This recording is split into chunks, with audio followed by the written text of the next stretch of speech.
one of those things which has been happening as a corollary of the trade war has been supply chain dislocation.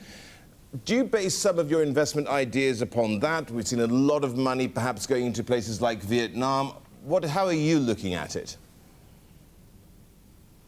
Definitely. When we look at currencies, of course, in some cases, this is a problem if you're sitting on a market where the currency is depreciating and the stocks that you're invested in depend on imports. So that's something we look at very, very carefully. So we try to do a natural hedge. In other words, if a currency is depreciating or we expect to depreciate, get involved with companies that are exporting because they will benefit from this situation.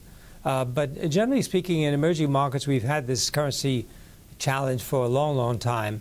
And as you know, the markets over the long term have done very, very well. So we, of course, use currencies as an opportunity rather than a problem.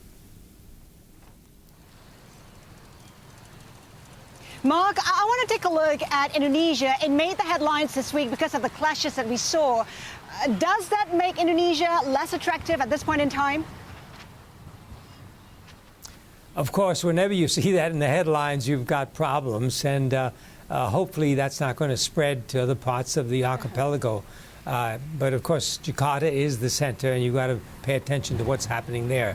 I get a feeling that Widodo is going to be able to control the situation. But at the end of the day, we're still in big, big problems when we come to that sort of situation.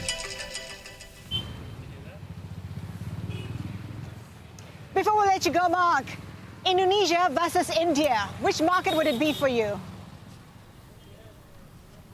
I would say India at this stage of the game because of the changes that are taking place and the very positive developments.